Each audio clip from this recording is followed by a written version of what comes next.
Jake Morrison walked into the giant council chamber for the third time this week. The room was huge, with seats arranged in a perfect circle. Each seat belonged to a different alien species from across the galaxy. Jake took his usual spot next to Lisa Walker and Pete Barnes. They were the human team, and everyone knew they would talk a lot today. The other aliens were already sitting in their places. The tall, thin Velthri looked down at everyone with their 4 eyes. Their skin was silver, and they wore fancy robes. They thought they were the most important species in the galaxy. High Counselor Zethmar was their leader here. He always acted like he was better than everyone else. The Zorleks looked like giant ants, but with smooth skin. They never spoke alone. When one talked, they all moved their heads at the same time. It was creepy but also amazing. He shared one big mind between all of them. The ethereals were the strangest ones. They looked like living crystals that floated in the air. They talked by flashing different colored lights. Sometimes the lights were so bright that Jake had to look away. They were very old and very smart, but they acted like nothing was important. There were other species too. The Kethron were warriors with thick skin and big muscles. The Merchants Guild had long fingers, perfect for counting money. The Aquatic Union wore special suits filled with water. All of them were tired of listening to humans talk. Jake stood up when his turn came. He had a list of questions about the new trade rules. "I want to talk about the enforcement protocols," he said. "What happens if someone breaks the rules in empty space? Who will catch them? How will we know if they did something wrong?" Zethmar made a sound like a sigh. His 4 eyes rolled in different directions. "The young species asks too many questions," he said. His voice was cold and mean. "Perhaps humans should watch and learn instead of talking so much." Other aliens nodded their heads. Some made clicking sounds that meant they agreed. The Zorleks moved their heads together like they were one person. Even the ethereals flashed annoyed red lights. But Jake kept talking. "We need to know these things. What if pirates attack our ships? What if someone steals our cargo? The rules don't say what to do." Lisa Walker nodded and added her own questions. Pete Barnes talked about security problems. The meeting went on for hours. Jake and his team kept asking questions about everything. They wanted to know about emergency procedures. They asked about communication systems. They wondered about backup plans. Every time someone tried to move on to the next topic, the humans had more questions. "This is why meetings take so long," whispered one of the Merchants Guild members. Humans never stop talking. Finally, Zethmar stood up. He was very tall and looked angry. "We have been patient with the human species," he said. "But you're endless. Questions waste our time. These rules have worked for thousands of years. Why do you think you can make them better?" Jake looked calm, but his eyes were serious. "Because things change," he said. "The galaxy is bigger than it was before. There are more ships, more trade routes, more problems. Old rules might not work for new situations." "The rules work fine," said another Velthari. "You just don't understand them yet." "Then help us understand," Lisa said. "Explain how they work in real situations. Show us examples. We want to learn, but we need details." The Zorleks spoke together in their strange way. Their voices mixed together like a choir. The collective sees that humans ask questions to create chaos. Questions lead to doubt. Doubt leads to problems. Questions lead to answers, Pete Barnes said. Answers lead to better solutions. The ethereals flashed bright blue lights. One of them spoke in a voice like music. Young species often talk too much. Wisdom comes from silence and observation. Jake smiled, but it wasn't a happy smile. Maybe you're right. Maybe we do talk too much. Talking is how we solve problems on Earth. We ask questions, we get answers, we make things better. The meeting ended with nothing solved. The humans had asked many questions, but gotten few answers. The other aliens left quickly, talking to each other about annoying humans who never stopped asking questions. That night, Jake sat in his room reading messages from Earth. The messages were marked with red symbols that meant they were very secret. As he read, his face became serious and worried. He read each message twice, then 3 times. Lisa knocked on his door. "Jake, are you okay?" You look upset." Jake looked at her for a long moment. Then he called Pete Barnes. When Pete arrived, Jake showed them both the secret messages. Lisa's face went white. Pete made a low whistle sound. "Are you sure about this?" Lisa asked. Jake nodded. "Information is confirmed. Multiple sources. This changes everything." "What do we do?" Pete asked. Jake was quiet for a minute, looked out the window at the alien city below. Lights twinkled. "In the darkness like stars, we stop talking," he said finally. "What do you mean?" Lisa asked. "Tomorrow, we go to the council meeting, but we don't ask questions. We don't make suggestions. We don't argue about rules." Jake's voice was cold and hard. "We listen and we wait." Pete looked confused, but that's not like us. "Humans always talk. It's what we do." "Not anymore," Jake said. "Tomorrow, the Galactic Council will get what they asked for. They wanted us to be quiet. They're about to learn why that's a very bad idea." As Lisa and Pete looked at each other, then back at Jake, they had never seen him like this before. Something big was happening, and it was going to change everything. Outside, the alien city continued its normal life. None of them knew that the next day would be the beginning of the end of everything they thought they understood about humans. The next morning, Jake Morrison walked into the council chamber like always. Lisa Walker and Pete Barnes followed behind him. But something was different about them. They moved quietly and their faces showed no expression. Other aliens noticed, but thought the humans were just tired. High Counselor Zethmar called the meeting to order. His 4 silver eyes looked around the room. "Today we will discuss the mining rights in the outer spiral," he announced. "The human delegation may present their concerns first." Everyone waited. The humans always had many questions about mining rights. They worried about worker safety and environmental damage. They asked about profit sharing and security. Usually, Jake would stand up with a long list of problems to discuss, but Jake stayed in his seat. He looked straight ahead and said nothing. Lisa and Pete also remained quiet. The silence stretched on and on. Zethmar looked confused. "Ambassador Morrison, you may speak now." Jake stood up slowly. His voice was calm and cold. "The United Earth. Government withdraws all pending proposals regarding mining operations. We request immediate recess to address internal matters." Then Jake sat down. That was all he said. The other aliens looked at each other with surprise. The Zorlex moved their heads together in their strange way. Their shared mind was trying to understand what happened. The ethereals flashed yellow lights that meant confusion. "Is that all?" asked a member of the Merchants Guild. "No questions about safety protocols? No complaints about profit distribution?" "That is all," Jake said, without looking at him. Zethmar tried to continue the meeting, but it felt wrong, usually. The humans would interrupt with questions and suggestions. They would point out problems and demand explanations, without their voices. The discussion was one-sided and boring. The Kethran warrior delegate spoke about mining equipment. Nobody argued with him. The Aquatic Union talked about underwater mining. Nobody asked for details. The Merchants Guild discussed profits. Nobody complained about fairness. By lunch break, all the aliens felt uncomfortable. The meeting had finished too quickly. Important details were not discussed because nobody asked about them. Problems were ignored because nobody pointed them out. During the break, aliens gathered in small groups to whisper about the quiet humans.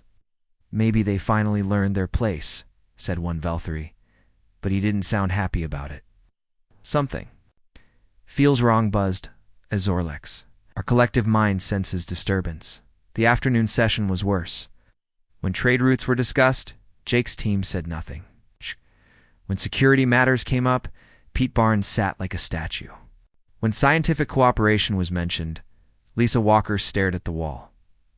Days passed like this. The humans attended every meeting, but spoke only when directly asked a question.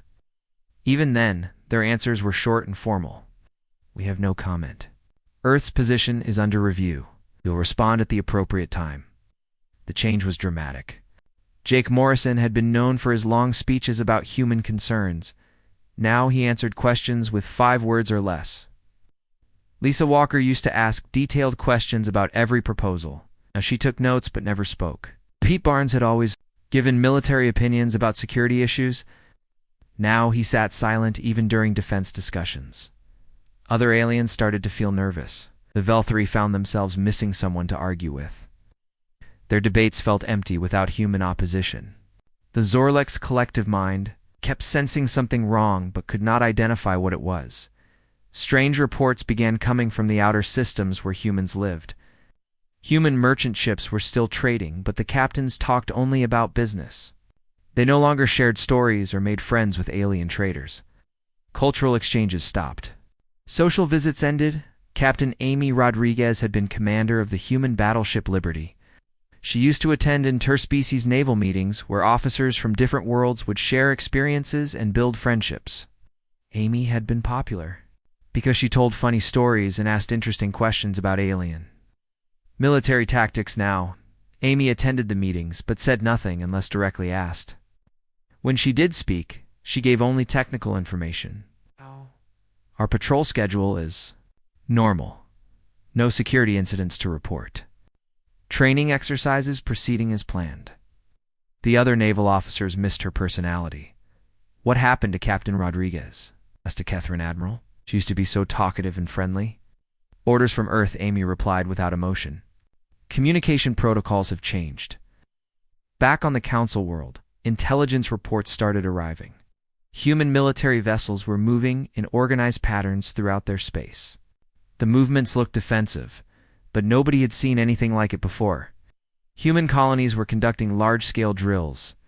Civilian populations were being moved to secure locations.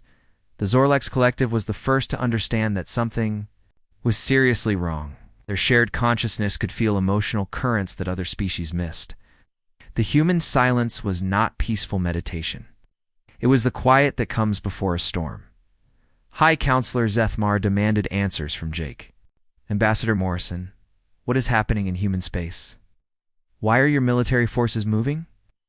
Why have your people stopped communicating? Jake's answer was short and frightening. Earth's government is reassessing its galactic relationships. We'll communicate our position when it is appropriate to do so. That is not an answer, Zethmar said angrily. It is the only answer you will receive at this time, Jake replied. Intelligence agencies across the galaxy began focusing their attention on human space. What they discovered made them afraid. Every human military base was at maximum alert. Civilian populations were being evacuated from border worlds. Most disturbing of all, the humans seemed to be preparing for something specific. Dr. Helen Carter was Earth's chief scientist for alien biology. She had been working with researchers from 12 different species on joint projects. The work had been going on for years and had produced amazing discoveries. Suddenly, Helen recalled all her human teams and canceled every project. When alien, scientists asked why Helen gave the same cold response all humans were giving. Research priorities have changed. All cooperative programs are suspended pending review. The council members realized they had made a terrible mistake. They had always complained about human questions and endless talking. They had wanted the humans to be quiet and stop bothering them. Now they understood that human transparency might have been hiding something much more dangerous. For 3 years, humans had shared everything. They had been open about their capabilities, honest about their concerns, and eager to cooperate. Now the talking had stopped, and nobody knew what the quiet humans were really thinking or planning. The galaxy was about to learn that when humans stop talking, it means they have started preparing for war. 3 weeks had passed since the humans stopped talking. The silence was getting worse every day. What started as a relief for the other species had become a source of fear and confusion. Intelligence. Reports were coming in from all over the galaxy. Human behavior had changed completely. Trade ships that used to stay and chat with alien merchants now delivered their goods and left immediately. Human scientists who had worked closely with alien researchers for years suddenly packed up and went home.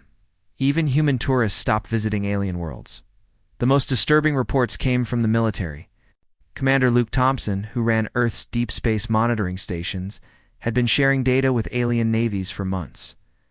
He used to send regular reports about space conditions, asteroid movements, and solar activity. How his stations had Gone completely dark. No data, no reports, no communication at all. Captain Amy Rodriguez of the battleship Liberty had been attending joint naval exercises with other species. These exercises were important for building trust and cooperation between different fleets. Amy had always been helpful, sharing human tactics and learning from alien strategies. Now, she attended the planning meetings, but refused to participate in actual exercises. "We are temporarily suspending joint operations," Amy said when asked why. "Earth Fleet Command has new priorities." Admiral Keshtar of the Kethran Warrior Fleet was confused and angry. "What priorities? We have been allies for 3 years. Why the sudden change?" Amy's answer was the same cold response all humans were giving. "That information is classified. You will be informed when appropriate." The Kethran were a warrior species who valued honor and direct communication. They did not understand this new human behavior. "This is not honorable," Keshtar said. "Warriors should be honest with their allies." But Amy just looked at him with empty eyes. "Orders are orders, Admiral." Back at the Galactic Council, High Counselor Zethmar was becoming desperate for answers. The Velthari prided themselves on knowing everything that happened in the galaxy. They had intelligence networks on every major world and contacts in every government. But the humans had somehow become invisible to their spies. "What do you mean? You cannot get information?" Zethmar demanded from his intelligence chief. Humans were the most open species in the galaxy. They shared everything with everyone. "That was before, sir," the intelligence officer replied. "Now their communication networks are completely secure. Our contacts in human space have stopped responding. It is like they have built a wall around their entire civilization." The Zorlex Collective was suffering the most from the change. Their shared mind was designed to connect with other beings and understand their emotions. The sudden silence from humans created a painful void in their consciousness. They could sense that something terrible was happening, but they could not understand what it was. "The collective is disturbed," announced their speaker at the council meeting. "Human silence creates disharmony in the galactic mind. We request that Ambassador Morrison explain this disturbance." Jake Morrison stood up slowly. His face showed no emotion. "There is no disturbance. Humans are simply exercising their right to privacy." "Privacy?" The Zorlex speaker's voice was filled with confusion. "But humans never wanted privacy before. You shared everything, asked about everything, wanted to know about everything. Circumstances change," Jake replied. "Species must adapt to new realities." "What new realities?" demanded Zethmar. "What circumstances have changed?" Directly at the Velthari leader. "That information is classified." The ethereals, who had been quiet for most of the meeting, suddenly flashed bright red warning lights. Their crystal bodies pulsed with energy. When they spoke, their musical voice was filled with concern. "Ancient ones see patterns in the silence," they said. "Patterns that match old memories. Memories of preparation. Memories of war. War." Zethmar's 4 eyes focused on Jake. "Is Earth preparing for war? Against whom?" "Earth is not preparing for war against any member of the Galactic Council," Jake said carefully. Everyone noticed that he did not say Earth was not preparing for war at all. More reports kept coming in. Human colonies were moving their populations to secure underground facilities. Human mining operations were being converted to military production. Human exploration ships were being recalled from deep space missions. Dr. Helen Carter, who had been working on joint research projects with alien scientists, was now completely unreachable. All her research stations had been shut down. Her assistants had been transferred to classified projects. Years of scientific cooperation had ended overnight. "Why would they stop the research?" asked Dr. Velthar, a Velthari scientist who had been working with Helen.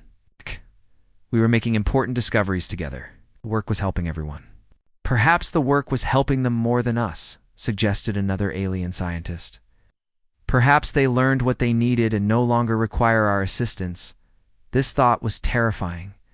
If humans had been using the joint research projects, To gather information about alien technology and capabilities. What were they planning to do with that knowledge? The Merchants Guild was panicking. Human trade had been very profitable for them. Now human merchants were only buying specific items: rare metals, energy crystals, advanced electronics, and medical supplies. They were not buying luxury goods or cultural items anymore. They were buying things that could be used for military purposes. They are preparing for something big, reported the Guild's chief economist. Their purchasing patterns suggest they are building up supplies for a long-term conflict. Conflict with whom? Asked Zethmar. We do not know, sir. But they are buying enough supplies to last for years. The most frightening report came from the border regions. Human military ships were taking positions along the edge of known space. They were not threatening anyone. They were clearly preparing for something to come from outside the galaxy. Pete Barnes, who had been quiet for weeks, finally spoke during a military briefing. Earth Fleet Command has detected potential threats. To galactic security, we are taking appropriate defensive measures. What threats? Demanded Admiral Keshtar. We have seen no evidence of any threats. Pete's answer chilled everyone in the room. You have not been looking in the right places. Then tell us where to look, Keshtar said. That information is classified, Pete replied. The meeting ended, with more questions than answers. The aliens were beginning to understand that something enormous was happening, but the humans refused to explain what it was. That night, intelligence officers from every major species met in secret. They shared their reports and tried to understand the human behavior. The conclusion they reached was terrifying. They know something we do not, said the Velthari intelligence chief. Something that has made them prepare for war while keeping us in the dark. But why keep it secret? Asked the Zorlex representative. If there is a threat to the galaxy, we should all work together to face it. The ethereal observer pulsed with sad blue light. Perhaps they believe we would not help. Perhaps they believe we would make things worse.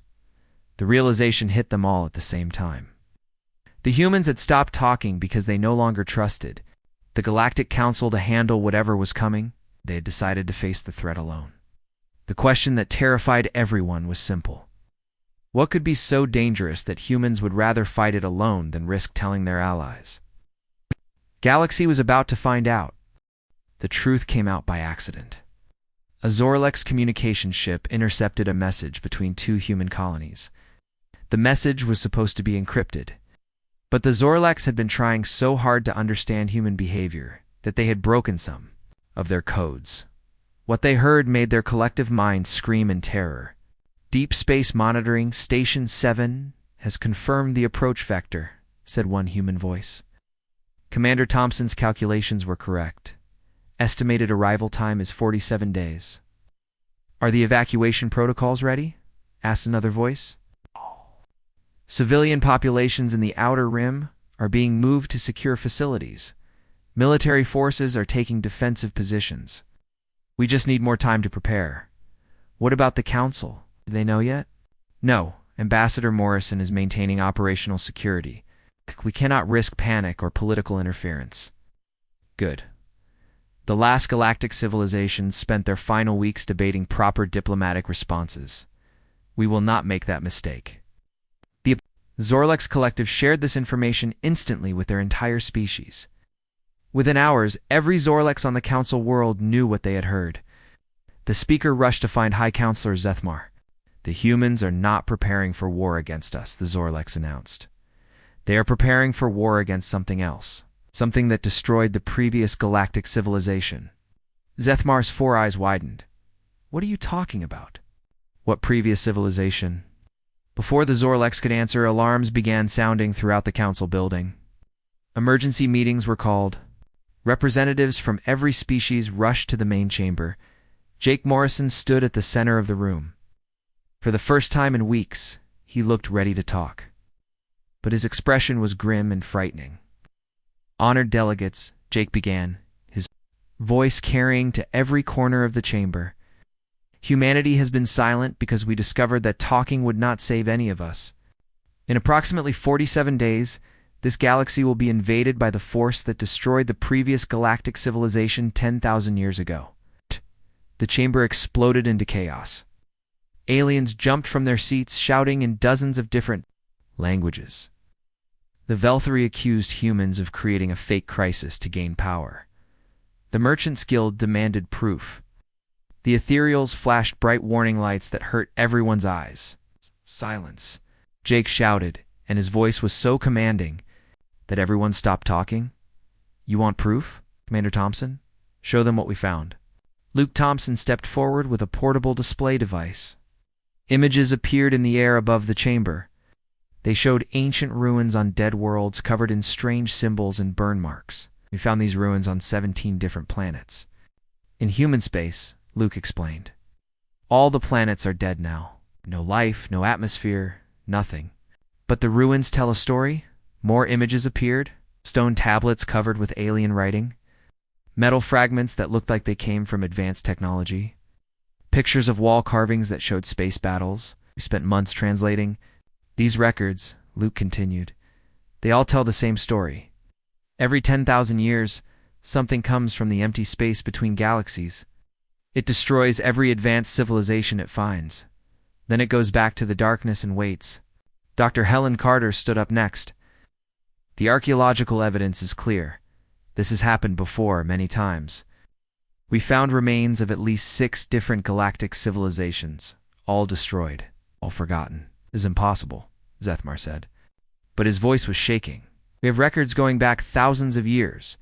There is no mention of such a threat, because the survivors never had time to write complete records, Helen replied.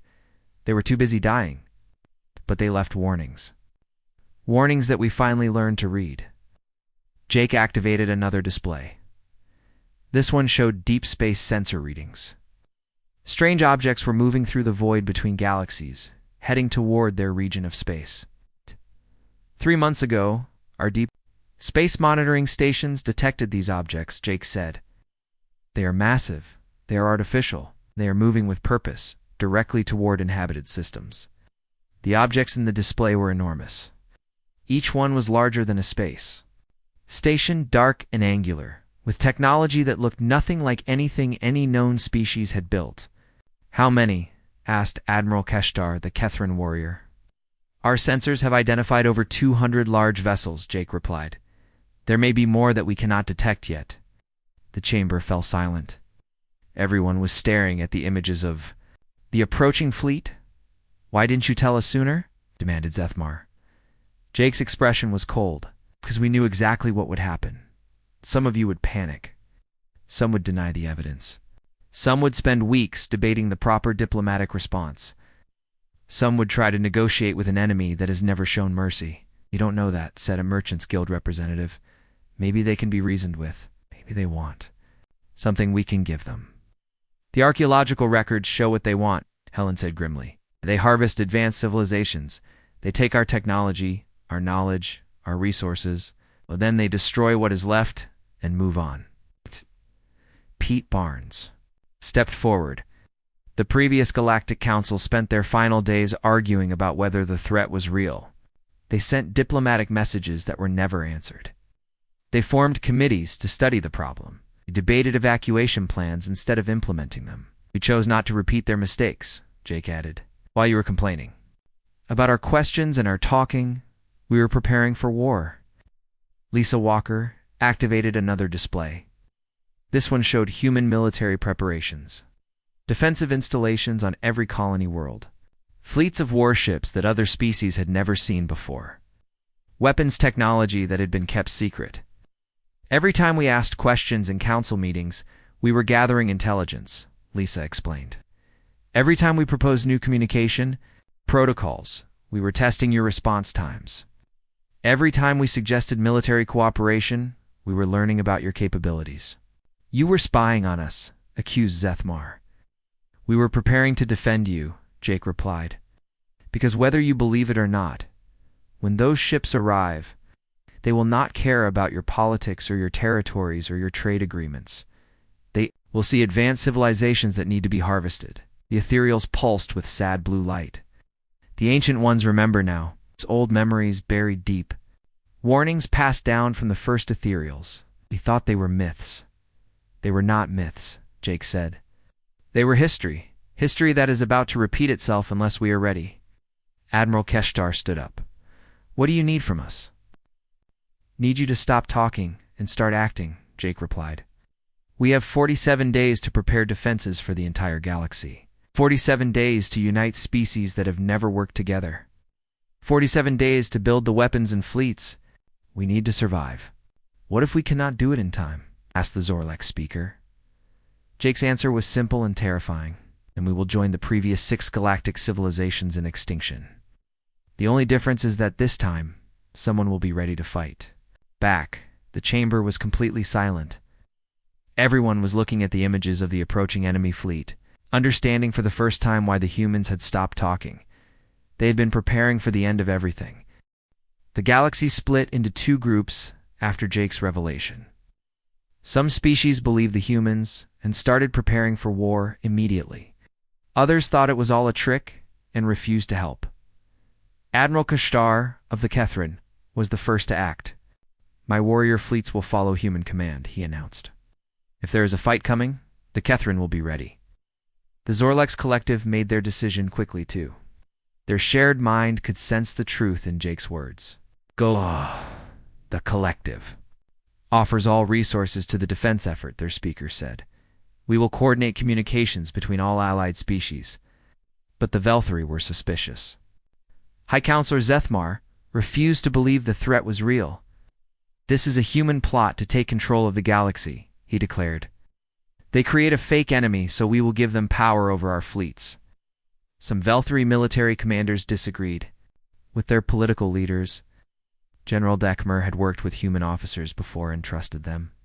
I have seen human tactical planning, he told his troops. They do not lie about military threats. The Merchants Guild tried a different approach. They sent messages toward the approaching enemy fleet, offering to negotiate trade agreements. The messages were never answered.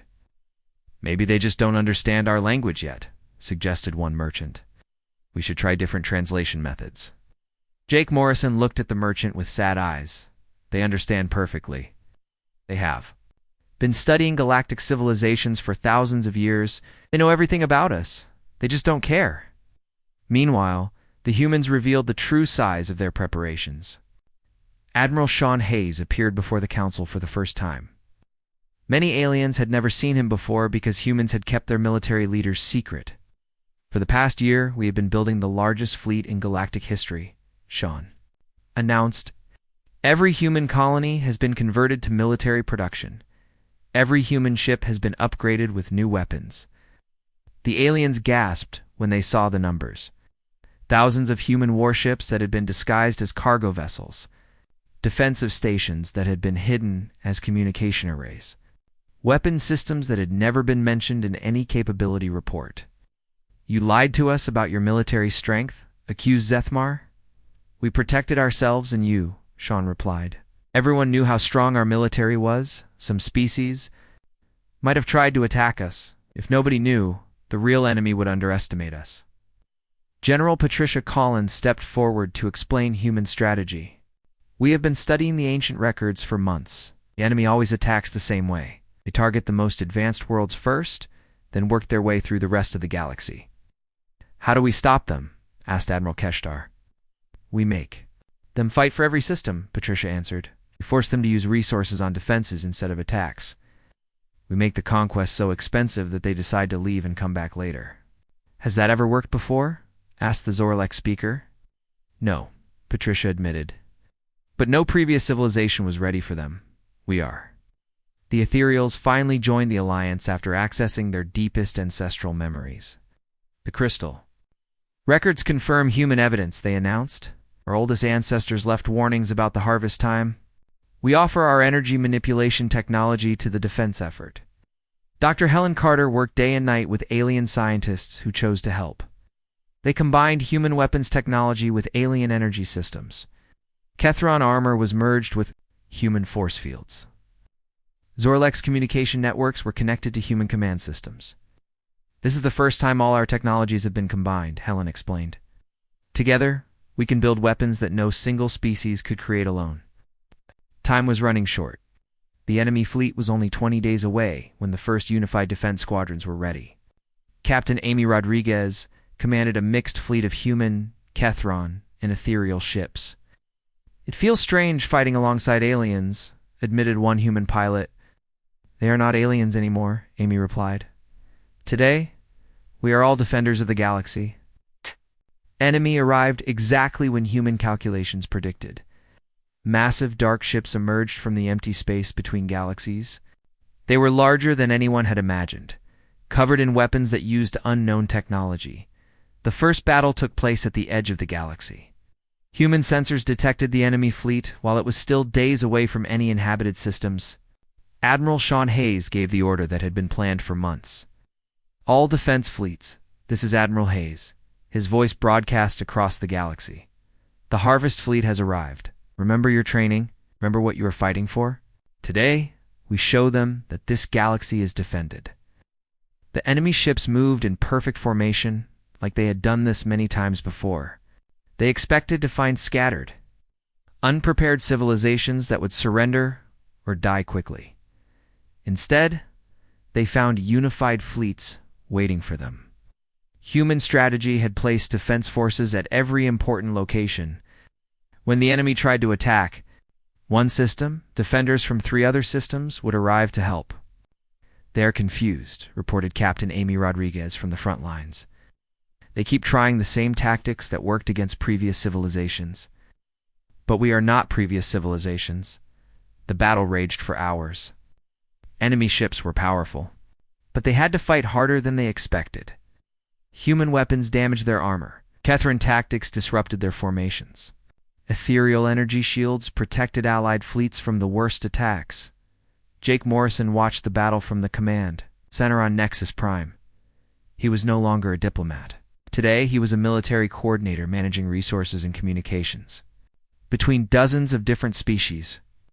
"Enemy fleet is breaking off from the Centauri system," reported one officer. "Defense Fleet 7 is requesting reinforcements at the Vega colonies," called another. Jake processed each report quickly and sent orders to the right commanders. 3 years of asking annoying questions in council meetings had taught him exactly how each species communicated and made decisions. As the first day of battle ended, the enemy fleet had been stopped at every major target they had not captured. A single important system. For the first time in 10,000 years, the Harvest fleet had been denied easy victory. Admiral Sean Hayes broadcast a message to the entire galaxy. "Enemy forces have been held at all defensive positions. Casualties are acceptable. The galaxy stands united." But Jake Morrison knew this was only the beginning. The enemy would adapt and try new tactics. The real test would come in the days ahead. He looked out at the alien city below, now filled with beings from dozens of species working together. "Today, the galaxy learned why humanity stopped talking," he said quietly. "Some conversations can only be held with actions." The war for the galaxy's survival had begun, and for the first time in galactic history, the defenders were ready.